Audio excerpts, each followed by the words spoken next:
Oui, bonsoir à toutes et à tous. On va revenir encore sur la statistique appliquée à la gestion, mais cette fois, ça va concerner une partie de théorie de l'estimation. Ouais, c'est un peu, on va juste faire un petit résumé qui va nous aider pour aller composer. Donc, on va entamer rapidement théorie de l'estimation. Théorie de l'estimation. Théorie de l'estimation. Si on prend ce chapitre de théorie de l'estimation, c'est qu'il y aura deux notions à faire ressortir d'abord. C'est quoi d'abord une estimation, c'est quoi un estimateur? Donc, on va juste donner la définition. Une estimation,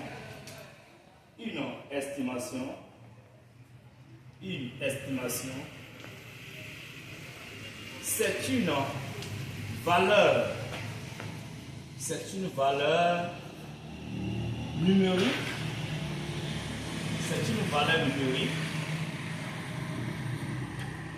utilisée pour approximer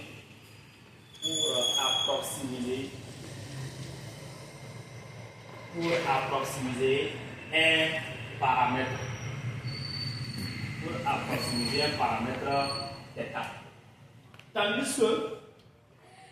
Tandis que un estimateur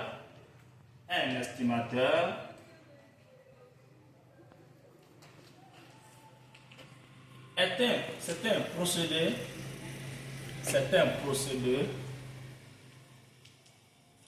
de calcul.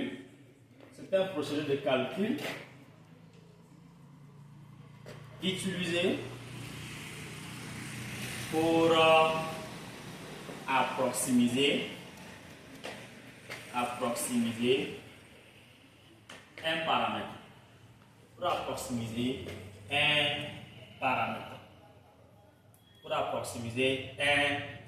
θ aussi. Donc, vous voyez les deux notions. C'est à ça qu'on va s'intéresser ici. Une estimation et un estimateur. C'est quoi une estimation? On a dit que c'est une valeur qui est utilisée pour approximer quoi? Un paramètre. Tandis qu'un estimateur, c'est le procédé de calcul que nous utilisons pour approximer quoi? Ce paramètre. Donc, il y a une différence entre estimation et estimateur. Maintenant, prenons d'abord un estimateur. Si on prend un estimateur,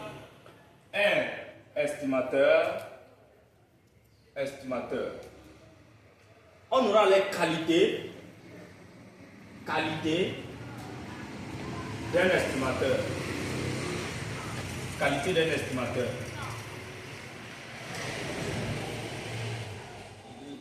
La première qualité, il y a absence de biais, ou bien ce qu'on peut appeler par un estimateur sans biais, ou bien estimateur sans biais.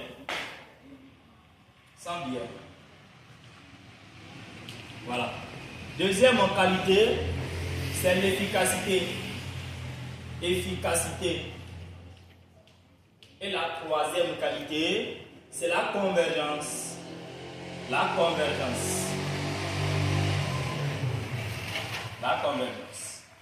Maintenant, par la suite, on verra bien quand est-ce qu'on va parler de quoi? Un estimateur est sans biais. Quand est-ce qu'on va parler de l'efficacité d'un estimateur? Quand est-ce qu'on va parler de quoi? De la convergence d'un estimateur. Maintenant, on va s'intéresser d'abord à ce que nous appelons estimation maintenant. Si on prend estimation,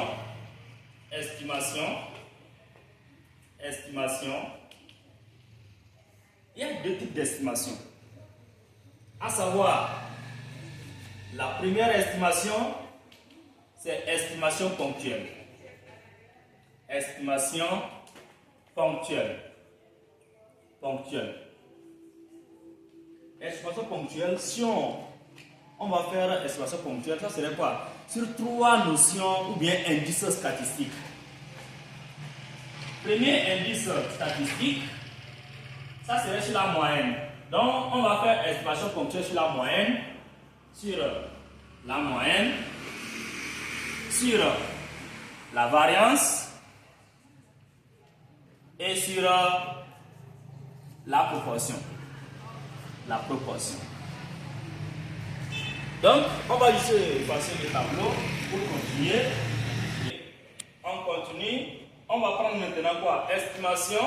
Dans deuxième estimation, il y a estimation par intervalle de confiance.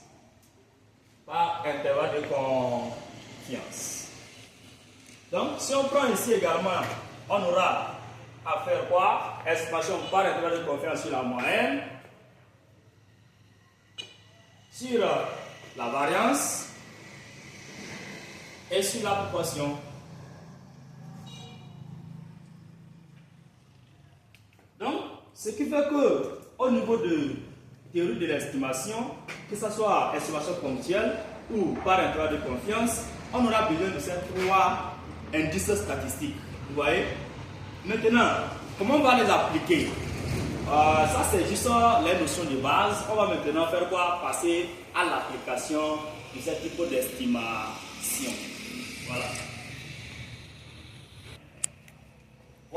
Donc, prenons alors la première estimation. Estimation ponctuelle. Donc, on va juste faire d'abord sur quoi? Sur la moyenne. Premier point, sur la moyenne. Si on parle d'estimer la moyenne de la population, qu'on note nu, comme ça, ou encore appelé petit m, ça là, c'est la notation de la moyenne d'une population ou bien d'une loi. Maintenant, lorsqu'on ne connaît pas cette valeur de cet indice de la moyenne d'une population ou d'une loi, il faudrait alors passer par l'estimation ponctuelle pour estimer quoi cette valeur. Voilà. Et en ce moment, on fait quoi? On va appliquer X bar, qui est un estimateur sans biais de la moyenne d'une loi ou de la population. Donc, en ce moment, X bar serait égal à quoi? 1 sur n, somme de i allant de 1 à n de xi. Voilà. Donc, c'est fini. Maintenant, sans faute tarder, allons-y. Et sur maintenant la variance. Si nous prenons estimation ponctuelle sur la variance, nous tous nous savons que quoi? D'abord, avant de calculer la variance, il faut connaître quoi? La moyenne. Donc, ce qui fait qu'on va poser la question, est-ce que nu est connu ou bien inconnu? C'est-à-dire, la moyenne de la population est connue ou bien c'est inconnu. Là, supposons que la moyenne de la population est connue. Donc, nu, connu. Dans le cas où nu est connu, qu'est-ce qui va se passer? On va s'intéresser à calculer t carré, qui sera égal à 1 sur n, somme de i allant de 1 à n, de xi moins nu, le tout carré. Ça, c'est lorsqu'on connaît notre nu. Donc, nu est connu là-bas. La moyenne de la population est connue. Là, c'est comme ça qu'on va calculer. Et on peut tirer facilement nt carré. Il faudrait faire quoi? Pour le faire égal à bout d'un moyen. Donc, on fait n fois t carré. Ça fait nt carré. Qui est égal à quoi? Somme de i allant de 1 à n. xi moins nu, le tout carré. Voilà. Donc, c'est comme ça que ça se passe pour estimation sur la variance lorsque nu est connu. Maintenant, petit b, lorsque nu est inconnu. Nu, inconnu. Qu'est-ce qui va se passer? Dans ce cas, on va s'intéresser aussi aux deux cas. Le premier cas, n est inférieur à 30. Ouais, n, je rappelle que c'est la taille de l'échantillon. Donc, ici, on va calculer alors S' carré, qui serait 1 sur n moins 1, somme de I allant de 1 à N, xi moins x bar de tout carré. Vous allez voir que ici il y a x bar, or ici c'est nu. Pourquoi ici il y a x bar? Parce qu'on a dit quoi? Nu est inconnu. Lorsque nu est inconnu, il faut estimer nu par la moyenne empirique de l'échantillon. Voilà. Donc, maintenant, deuxième cas, c'est lorsque n est supérieur ou égal à 30. Et je rappelle encore que lorsque n est supérieur ou égal à 30, en statistique, ça veut dire qu'elle est tellement grande. La taille de l'échantillon est grande. Donc, dans ce cas, qu'est-ce qu'on aura? On aura S carré, juste. Donc, ça fait 1 sur n, somme de I allant de 1 à n, xi moins x bar au carré. Toujours, il y a tout ce qui est ici, c'est ça qui est là, mais sauf que au niveau de S carré, c'est quoi? 1 sur n moins 1, et ici c'est quoi? 1 sur n. Maintenant, on a fini quoi? On a fini estimation ponctuelle sur la moyenne, sur la variance. Maintenant, on va faire quoi? Estimation ponctuelle sur la proportion. Lui, il ne prend pas le temps. Regardez. On prend maintenant petit 3 sur la proportion. La proportion.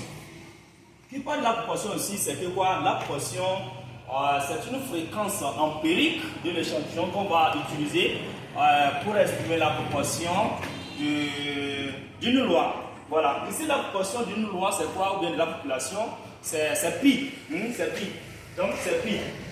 Or, ici, on vient estimer. Ça veut dire qu'on ne connaît pas la valeur de pi. Il faudrait estimer pi là par quoi? Par la fréquence empirique qui est notée petit f, qui est l'observation de grand F. Donc, ici, il faut noter grand F égale à K sur petit n. Et je vais détailler juste un peu. Grand F, c'est la fréquence empirique. K là, K, c'est le nombre d'individus. Le nombre d'individus tiré dans la taille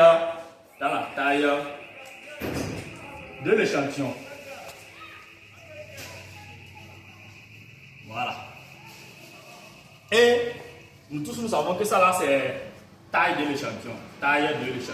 Voilà.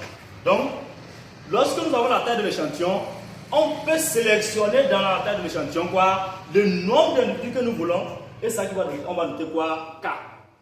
Si par exemple,